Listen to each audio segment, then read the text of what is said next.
بسم اللہ الرحمن الرحیم اللہم صلی علی سیدنا مولانا محمد معدن الجود والکرم وآلہ وبارک وسلم اللہم صلی علی سیدنا مولانا محمد معدن الجود والکرم وآلہ وبارک وسلم اللہم صلی علی سیدنا مولانا محمد معدن الجود والکرم وآلہ وبارک وسلم۔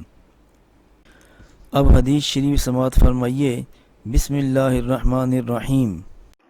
الحمد لله رب العالمين والصلاة والسلام على سيد الأنبياء والمرسلين أما بعد وعن ابن عمر رضي الله عنهما قال رسول الله صلى الله عليه وسلم بني الإسلام على 5: شهادة أن لا إله إلا الله وأن محمدا عبده ورسوله وإقام الصلاة وإيتاء الزكاة والحج وصوم رمضان متفق علیہ۔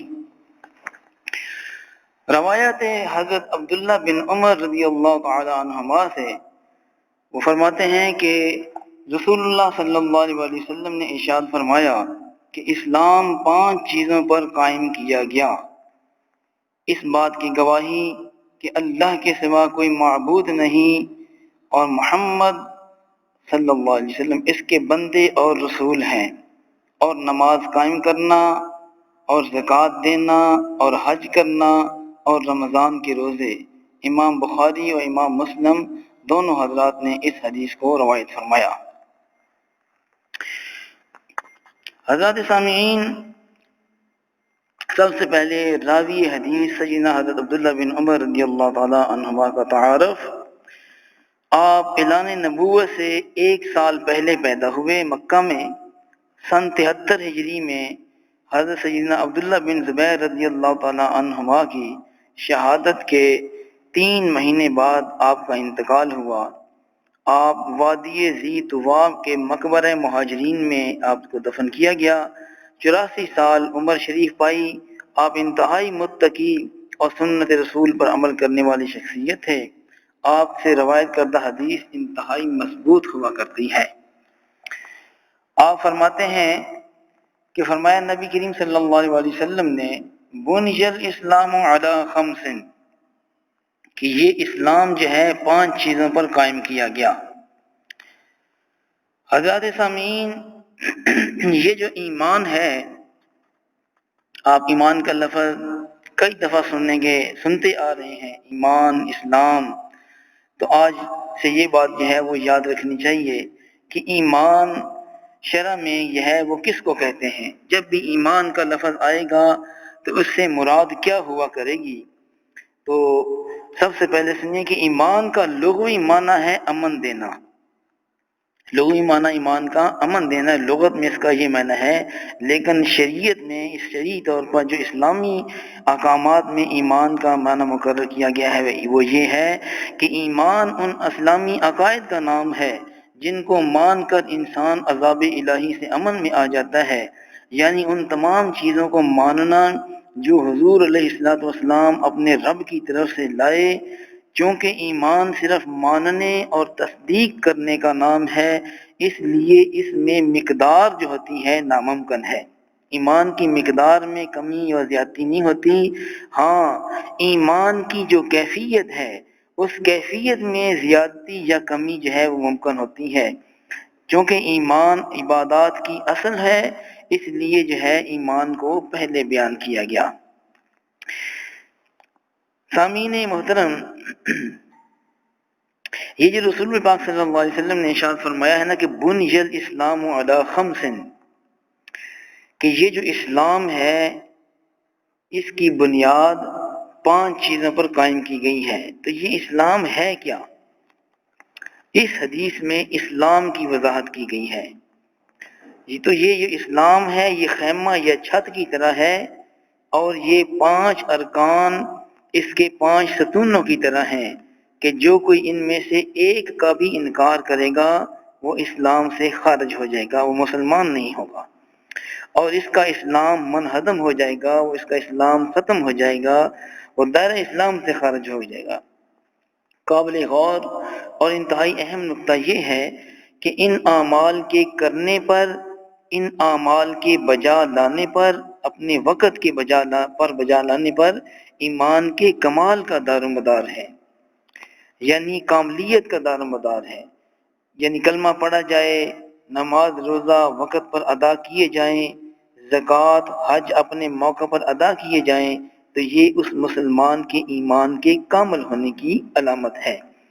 یعنی کاملیت ایمان جو ہے وہ کیفیت میں کامل ہونے کی علامت ہے۔ یعنی اس مسلمان نے اللہ اور اس کے رسول صلی اللہ علیہ وسلم کا حکم سنا اور مانا، اور ان پر عمل کر کے اپنے ایمان کی کیفیت کو کامل کر دیا۔ ان اعمال کو ماننے پر جو نفس ایمان ہے، یعنی ایمان کی جو اصل حقیقت ہے، اس کا دار و مدار ہے۔ ان اعمال کے اوپر عمل کرنے پر کاملیت کا دار و مدار ہے، اور ان اعمال کو ماننے پر نفس ایمان یعنی ایمان کی اصل حقیقت جو اصلیت ایمان ہے، اس کا دار و مدار ہے۔ یعنی اس کا معنی یہ ہے کہ جو ان اعمال کا ہی منکر ہو جائے، یعنی کلمہ، نماز، روزہ، حج، زکوٰۃ، ان اعمال کا ہی منکر ہو جائے اور کہے کہ میں نماز روزے کو نہیں مانتا، زکوٰۃ حج وغیرہ کا میں قائل ہی نہیں، یا ان اعمال کو حقیر و فضول جانے، تو وہ شخص کافر ہے اور وہ دائرہ اسلام سے خارج ہے۔ حضرت لہذا سامعین گرامی، جو ان اعمال کو مانے کہ یہ برحق ہیں، یہ رسول اللہ کے لائے ہوئے ہیں، ان پر عمل کرنا چاہیے، لیکن خود ان پر عمل نہ کرے، ماننے کی حد تک تو مانے لیکن عمل نہ کرے، تو وہ اگرچہ مومن تو ہوگا لیکن وہ ایمان میں کامل نہیں ہوگا، کیونکہ ایمان میں کاملیت یعنی ایمان کی کیفیت میں کاملیت ان اعمال پر عمل کرنے سے آیا کرتی ہے۔ آگے رسول اللہ صلی اللہ علیہ وسلم ارشاد فرماتے ہیں، شہادت اللہ الہ الا اللہ وان محمدا عبدہ ورسولہ، اس بات کی گواہی دینا کہ اللہ کے سوا کوئی معبود نہیں، اور یہ کہ محمد اس کے بندے اور اس کے رسول ہیں صلی اللہ علیہ وسلم۔ یعنی اس شہادت کے یہ معنی نہیں کہ خالی اتنا ہی کہہ دینا کہ اللہ کے سوا کوئی معبود نہیں، محمد اس کے بندے اور اس کے رسول ہیں، بس اس کے بعد بات ختم ہے، نہیں، بلکہ اس کے ساتھ ساتھ جو اس گواہی کے ساتھ سارے عقائد اسلامیہ جڑے ہوئے ہیں، یعنی اگر ان عقائد اسلامیہ میں سے کسی ضروری اسلامی عقیدے کا بھی انکار کر دیا جائے گا تو اس نے گویا شہادت جو ہے اللہ کے سوا کوئی معبود نہیں، محمد اس کے بندے رسول ہیں، اس نے کامل طریقے سے جو ہے اس کو نہیں مانا، اس نے رسول اللہ کے لائے ہوئے عقائد کو نہیں مانا۔ تو جو کسی بھی عقیدے کا منکر ہے وہ حضور علیہ الصلوۃ والسلام کی رسالت کا ہی منکر قرار پائے گا، کیونکہ یہ عقائد رسول اللہ صلی اللہ علیہ وسلم رب سے لائے ہیں، اور رسول علیہ الصلوۃ والسلام کو ماننے کا یہ معنی ہے کہ آپ کی ہر بات کو مانا جائے، آپ کی ہر بات کو حق سمجھا جائے۔ بس جو حضور علیہ الصلوۃ والسلام کے لائے ہوئے عقائد اسلامی کو مانے گا صرف وہی شخص مسلمان کہلائے گا، اور جو حضور کے لائے ہوئے عقائد اسلامی کو ہی نہیں مانے گا وہ مسلمان ہی نہیں کہلائے گا، اگرچہ خالی زبانی اوپر سے کلمہ پڑھتا رہے، خالی زبانی گواہیاں دیتا رہے، لیکن اسلام کے ضروری عقائد کو نہ مانے تو وہ شخص مسلمان نہیں کہلائے گا۔ اس کے بعد رسول اللہ ارشاد فرماتے ہیں، وَإِقَامُ الصَّلَاةِ، اور نماز قائم کرنا۔ پہلا آپ نے ارشاد فرمایا کہ پہلی چیز کیا ہے؟ گواہی کہ اللہ کے سوا کوئی معبود نہیں ہے، محمد اس کے بندے اور رسول ہیں۔ اب حضور دوسری بات نماز کے بارے میں ارشاد فرماتے ہیں، اور یہ کہ نماز قائم کرنا، یعنی نماز ہمیشہ پڑھنا۔ نماز قائم کرنے کی معنی یہ ہے کہ نماز ہمیشہ پڑھنا، نماز کو صحیح پڑھنا، اپنے وقت پر ادا کرنا، اس کے فرائض، واجبات، سنت، نفل جو ہیں وہ ٹھیک طریقے سے ادا کرتے رہنا، دل لگا کر پڑھنا، خوشی و خضوع سے پڑھنا، اور ہمیشہ پڑھتے ہی رہنا، یہ ہے نماز قائم کرنے کا معنی۔ نماز قائم کرنے کا یہ معنی نہیں کہ 2 نمازیں پڑھنا اور 3 نمازیں نہ پڑھنا، یا 4 نمازیں پڑھنا اور 5ویں نماز قضا کر دینا، یا کبھی کبھی نماز پڑھنا اور کبھی نماز نہ پڑھنا، یا ہفتے میں جو ہے 1 دن نماز پڑھتے رہنا، 6 دن نماز نہ پڑھنا، یا 6 دن نماز پڑھنا اور 1 دن نماز نہ پڑھنا، ہاں جی، یا مہینے میں 1-2 دن نماز جان بوجھ قضا کرنا، تو یہ نماز قائم کرنے کے معنی میں نہیں آئے گا۔ نماز قائم کرنے کا معنی یہ ہے کہ نماز کو ہمیشہ پڑھتے رہنا۔ اگر کبھی اتفاقاً کوئی اس کی زندگی میں کوئی اتفاق کے طور پر کوئی ایسا چانس آ جائے بیماری مسافری سے کہ وہ اس وقت وہ نماز ادا کرنے پر قادر نہ ہوا، جو شرعی مجبوری ہے، تو اس وقت اسے وہ جو ہے وہ گناہ معاف ہوگا، اس وقت شریعت اسے معاف کرتی ہے، ورنہ اس کی اپنی ذاتی نیت نہ ہو جو ہے وہ نماز قضا کرنے کی یا نماز سے دور جانے کی، تو اس وقت شریعت اسے معافی اور رخصت عطا فرماتی ہے۔ تو اس کا معنی یہ ہے کہ وہ بندہ جو ہے وہ نماز قائم کرنے والا ہے۔ اللہ تبارک و تعالی ہم سب کو نماز ہمیشہ قائم کرنے کی توفیق عطا فرمائے۔ آگے رسول اللہ صلی اللہ علیہ وسلم ارشاد فرماتے ہیں وَإِيتَاءُ الزَّكَاةِ وَالْحَجِّ وَصَوْمُ رَمَضَانَ، اور اگر مال ہے تو زکوٰۃ اور حج بھی ادا کرنا اپنے وقت پر فرض ہے، کیونکہ زکوٰۃ کی کچھ شرائط ہیں، مال کے اوپر سال کا گزرنا، ہاں جی، اور بھی جو زکوٰۃ کے سلسلے میں جو احکامات بیان ہوں گے۔ زکوٰۃ جب فرض ہو جائے، ہر مسلمان پر زکوٰۃ فرض نہیں ہوتی، بس جس پر زکوٰۃ فرض ہو شرائط پوری ہو جانے پر اس کا زکوٰۃ بھی ادا کرنا، اور حج جو استطاعت رکھتا ہے، ہاں جی، وہاں پر جانے کی، خانہ کعبہ جانے کی، ہاں جی، حج جب اسے استطاعت ہو جائے تو حج ادا کرنا اس وقت جو ہے اس کے لیے ضروری ہے۔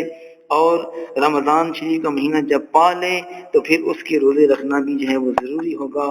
تو ان ادا کرنا جو ہے، ان اعمال کا ادا کرنا ضروری ہے، لیکن ان کا ماننا بہرحال ہر وقت لازمی ہے۔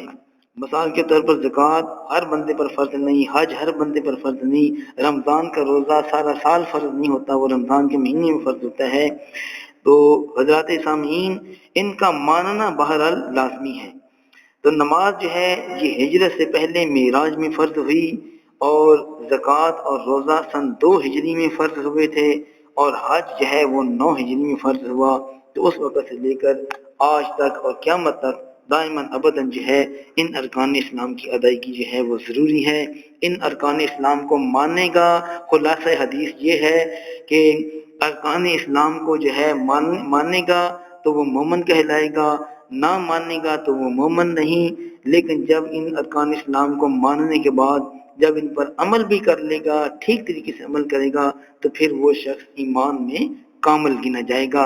اور رسول اللہ صلی اللہ علیہ وسلم ہر جو ہے مسلمان کو ایمان میں کامل کے درجے پر دیکھنا چاہتے ہیں۔